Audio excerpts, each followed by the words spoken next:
My fervor for yoga became so high-pitched, like a fever. I was so intense in my hunger for knowledge, and the music was always there. And because I'd grown up writing rhymes, they synchronized, they meshed, they blended together, they balanced, they rhymed. And the way I would structure rhymes in my head, I would apply that to the things I was learning from my teachers.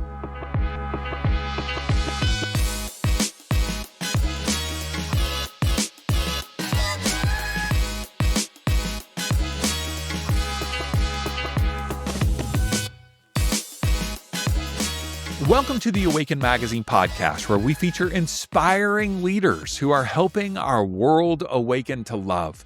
I'm your host, David Trotter, and today I want to share with you an inspiring conversation with MC Yogi. This was filmed live at the Yoga Expo in Los Angeles. MC Yogi is an internationally known recording artist, award-winning author, and a seasoned yoga teacher. And in this conversation, we talk all about his upbringing, how he got kicked out of school, arrested for graffiti, moved into a group home, and then ultimately discovered yoga at the age of 17 under the influence of his father. We talk about how yoga and music have impacted his life and how his career has unfolded to now leading major yoga and music festivals around the globe. Now, if you haven't already, be sure to subscribe to the Awaken Magazine podcast on Apple Podcast, Amazon Music, Spotify, and YouTube. You can click subscribe, rate and review the show. That's an easy way to help us spread the word about the incredible interviews that we're releasing each and every week. All right, let's dive into my conversation with MC Yogi. Thanks for taking some time to hang with us. Thanks, Appreciate man. it. Thanks for the invite. Hey, I want to hear real briefly your story of awakening to consciousness, mindfulness, spirituality, however you would define it. I know you had a very unique upbringing. Was faith a part of that in the early days? Grew up Roman Catholic.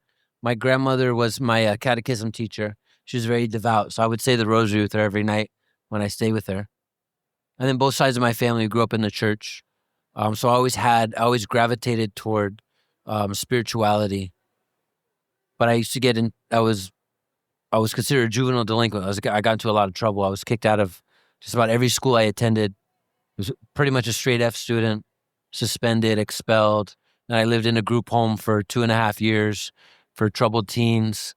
And then when I was 17, I fell into yoga, my first practice, because my dad offered the invitation. So he invited you to come to a class. He actually told me not to come. And it wasn't reverse psychology. He was just saying you probably wouldn't like it. It's not what you're into. And I was like, I was just feeling his energy was so, he had gone through such a transformation. His energy was so beautiful. He was becoming more blissful, more relaxed. So I thought he was doing drugs. And then he told me, no, it's yoga. So I naturally gravitated toward it. So the first class you walk in, what did you experience? One of the most challenging physical experiences of my life, because it was Ashtanga Vinyasa yoga. There was no teachers, what's called Mysore style. So you just follow the set sequence, and it's very vigorous, very intense. It's about 1.5 hours, 2 hours, and I never sweat so much in my entire life, trembling. But when I landed in that first Shavasana, relaxation pose, I felt more bliss than I'd ever felt in all my memory. So I was instantly hooked, and I wanted to live in that space for the rest of my life. So I went on this journey, kind of became like a monk, shaved my head, started consuming lots of literature, books, studied with different teachers, traveled through India, went to a lot of different ashrams and temples, sat with saints and mystics. And one thing led to another. But eventually I found that my teacher, my guru is Neem Karoli Baba Maharaj. He was the guru of Ram Das and Krishna Das and Jayutal. And how did music begin to come into your life? Music was there from the onset. I was always, when I was going through a lot of traumatic experiences when I was very young, my headphones were my escape. So, in those days we had Walkman. Oh yeah, I had a Walkman. Yeah. So I would plug in my headphones like you got on now, and I would just zone out and kind of go to a different world and live in that space. And then my brother was very musical as well. And so music was always a part of the soundtrack of my life. But I'm a visual artist. I was a cartoonist. graphic designer. So I always thought I would be a comic book illustrator. So the music just kind of happened. I really do feel it was my guru's grace that oversaw everything. And did you listen to rap growing up? Oh, yeah. Was that a constant for you? Rock, rap, reggae, R&B. I mean, very eclectic taste. But yeah, hip hop was ascendant. It was emerging as I was growing up. So it was definitely a very big part of my generation. So, I was painting graffiti, breakdancing, emceeing, freestyling. And that's what my friends were doing. We had little crews. And the times I got arrested a bunch of times was for painting graffiti on trains and stuff like that. So that was just around me growing up. So it was just always there. Mm-hmm. At what point did you shift into this world of bringing the music and yoga together? How did that come about for you? It just happened. It coalesced. It's like two waves breaking at the same time. So my fervor for yoga became so high pitched, like a fever. I was so intense in my hunger for knowledge, and the music was always there. And because I'd grown up writing rhymes, they I don't know what's the word, like they synchronized, they meshed, they blended together, they balanced, they rhymed. And the way I would structure rhymes in my head, I would apply that to the things I was learning from my teachers. So I would use my music and rhymes as learning devices for myself to learn the teachings and the philosophy and the myths.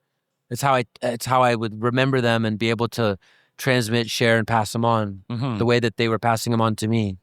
For people who don't necessarily know what you do, hey, I don't know what I do. We sit down next to each other on a plane. I'm like, what do you do?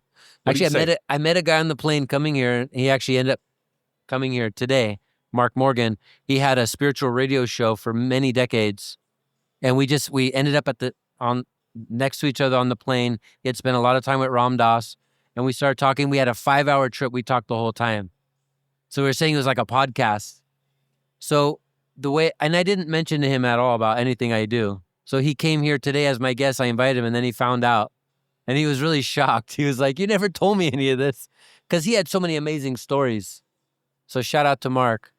But if my elevator pitch about what I do is I'm really a music producer. I would say a designer, filmmaker, amateur photographer, collage artist, yoga. I've been teaching yoga for 25 years. So it's just very eclectic. It's like a little bit of everything, everything I love all mixed together. Mm-hmm. Talk to me about the music projects that you've recently done. People go on Spotify, listen to your music. What should they expect? There's a lot of different flavors and moods. There's like ambient electronic music that's great for meditation. There's a lot of like old school hip hop with storytelling, poetry, philosophy, all related toward yoga, spirituality, and a lot of dance music. So one of the things that I really love is performing at big festivals. So I've performed, all over the world to huge audiences, and when everybody's dancing and celebrating, there's just this ecstatic feeling of unity and oneness, and it is truly. I feel that same experience when I'm quiet. So it's either really quiet, introverted, peaceful, calm, detached from the external world, enveloped in the awareness, or all the way up, volume loud, everybody raging, going crazy, having a blast. Across that spectrum from silence to sound, in those extremes, I feel so much connection, consciousness. I think it's also why I gravitate and why I love India so much, because I feel so much silence in the midst of all that activity. There's not much silence in India, that's for sure. There's a lot of horns, a lot of bells, a lot of beauty, a lot of divine chaos. That is a good word for it, divine chaos. Yeah. I love it. With a side of curry. I had a monkey. I was in Vrindavan, and a monkey ripped these glasses off my head and started eating them. So I had to go to the local vendor and offer him a fruity box, like a juice box, to get my glasses back. That's funny. So yeah, there's all kinds of mischief and mayhem and beautiful. In the yoga tradition, we call it lila, like a divine play. Mm-hmm. The beloved masquerading as everything and teaching us lessons. I learned so many lessons in India, very humbling, very awakening, things that happened that really kind of realigned me, put me in my place. I was filming a documentary on orphans in India back in 2011, and one of the orphans had a monkey on a rope, and she extended the rope to me to like take hold of it, and I kind of pulled back. The monkey jumped out of her hands, latched onto my leg, and started biting the side of my calf. Yeah. Wow. Thankfully, I had. Did you draw blood? No, I had jeans on, so I was good. But I love to look at monkeys. Well, you're lucky you have good family genes, man. Yeah. Yeah, the monkeys, in certain parts, you need a stick. Right. They're intense. Yeah, they're more fierce than dogs. Yeah. Amazing. Talk to me about what you appreciate about this experience at Yoga Expo. Wow, the expo has been amazing. I was just commenting to my friend, the energy here is really mellow and nice. Like just like a good vibe, good feeling. I've met so many beautiful people here. It's a real laid back, relaxed atmosphere. There's a beautiful ambience. I met so many great vendors, so many awesome teachers, ran into so many old friends who I haven't seen in a long time. So I would invite and recommend everyone to come check it out because this is the first time I've been. And I've been to a lot of festivals, a lot of conferences, but this one has just got a real nice vibe, man. Really beautiful energy. Wonderful. One last question for you. Only one? Only one. One last question. If someone is trying to figure out how to blend their different passions together, right? So you said it naturally coalesced between the music and the yoga, right? But for some people, that might feel like a unique expression. I mean, it is a unique expression of what you're doing. And they're trying to figure out, okay, I've got these what things might seem dissonant on the surface in my life, and I'm trying to bring my passion for this and consciousness together, right? What advice or encouragement would you give them? Well, first, I just want to acknowledge you have an amazing voice. Thank you. Did you always know you wanted to be in media and? No, actually, I actually was a Christian pastor for over a decade. Wow. And so transitioned out of that about 17 years ago. Wow. And my voice has gotten deeper as I've aged. You've got a great voice. Yeah. Man. Thank you. So I would say, look at the gifts that God has given you. And that's your chart. That's your map. Those are your clues. And the gifts that God gives us are the things that we're naturally interested in that don't require force. Things that we naturally gravitate toward, things that we love. You know, there's the old saying, like something you would do even if you didn't get paid. That's a good indicator. And then see if there's a constellation of those things and how you can stitch, sew, and weave those things together and create like a fabric, like a blanket, and wrap that blanket around you and keep it with you all the time. And you don't have to broadcast it or market it or sell it or promote it or pitch it. Let it enrich you. And then you'll ripen and mature and you'll grow. And I say to people, their encouragement is in the beginning, don't put a lot of pressure on what you love. Like shelter it, protect it, like a new tree, like you want to build a fence around it. You want to tend to it and care for it. And gradually that tree it'll blossom and it'll feed you. You know, it'll feed everyone. It can become an orchard. But it just starts with these tiny little diamond seeds, things that you really love. And then just tending to all those things, and the universe will reveal. It's not always for us to know. It's not always rational or linear. I say it's spinnier than linear. You know, it's more spiraling. So just being open, notice what you love, and put everything you love together. Beautiful. Where can people follow you and connect with you online? Well, I just released a brand new app, which I'm really excited about, a meditation and yoga app. It's on mcyogi.com. It's an amazing resource for guided meditation, my music catalog, my lyrics, conversations like this, guided rest and relaxation, sleep, yoga classes, and it's growing every month. So that's the thing I'm most excited about right now. That's the vehicle that's housing everything I'm creating. I'm pouring it all into the app, MC Yogi app. Wonderful. Is that both on Android and Apple? I believe so. All right. I'm going to say MCYogi.com. We'll check it out. Yeah, and appreciate then it. On Instagram? Instagram, MC Yogi. Perfect. Yeah, David, man, I appreciate you so much, buddy. Yeah, thank you so Thanks much so much your for sitting time. with me. Appreciate it. Thank you, brother.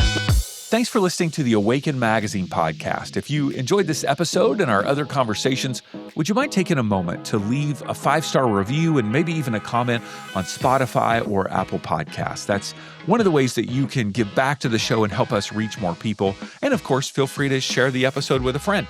And if you're not already on our email list, we send out an inspiring email every Monday morning full of articles and interviews. Just head on over to awakenedmagazine.com and click subscribe and join for free. Our hope is that all the resources we share will help our world continue awakening to love.